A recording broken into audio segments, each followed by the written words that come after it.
Hello. So my lesson on Friday was cancelled, unfortunately. So I decided to go ahead and look at the second part of the mazas flesch etude number 18. And I had debated with myself if it's good to just look at the first half first exclusively, because I thought the second half might have the same problems, that I could just as well also try to solve with the same tools, just with different notes. But it turns out that at least some problems are different. So I really need the extra time to address those. And one looks quite harmless. It's like if you basically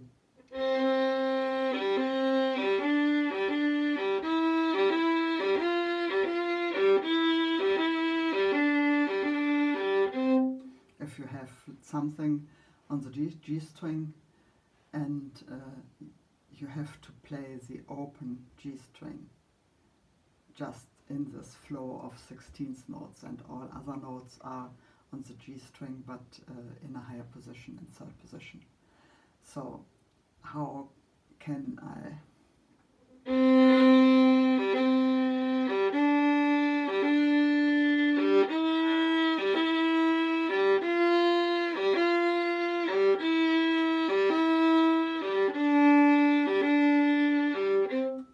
so the question is, how can I make the G string, the open string, speak in this context?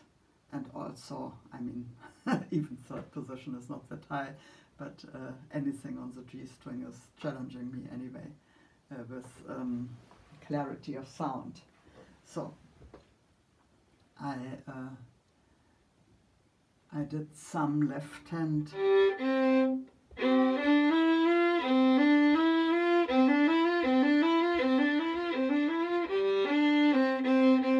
this kind of practice with a sequence that Daniel has in his dexterity book, and that helped to make the left hand clear, because I think like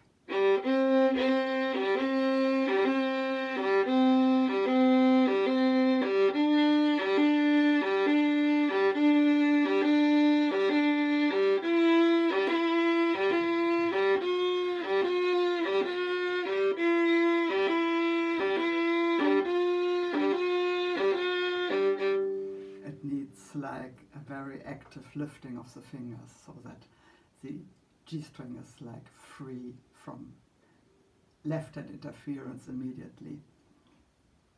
So that's what I did, and also I'm exploring with slightly pitzing when I lift with the left hand.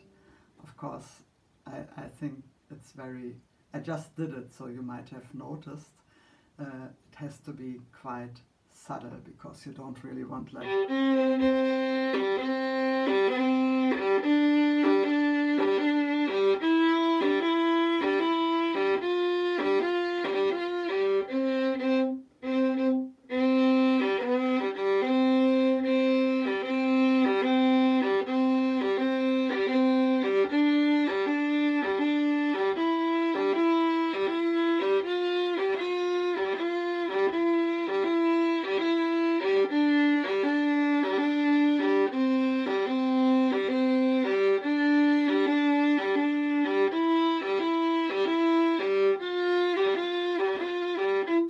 so that helps, and it can't be overdone, so I have to work on that.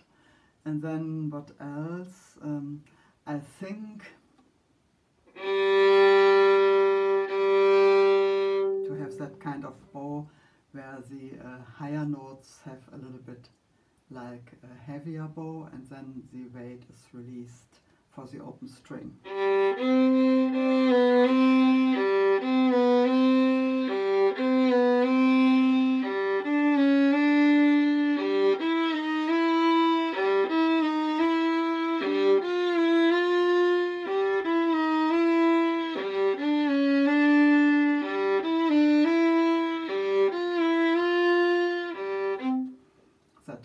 seems to help.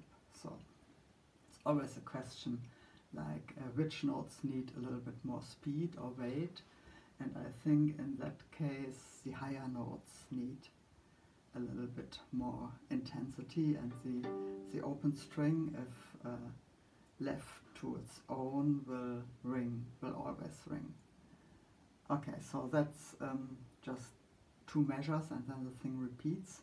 So I'm going to play through those and see what I notice.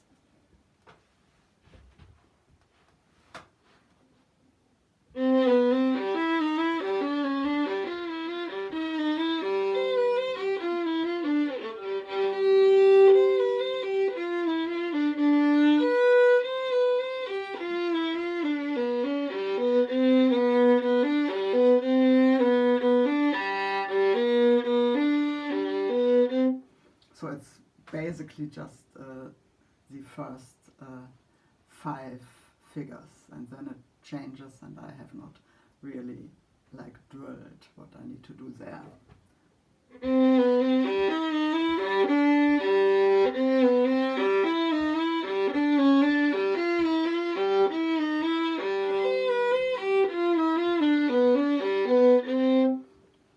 Also, I just noticed that I was running out of bow at the slow tempo, so I divided, took just 2 of these figures per bow.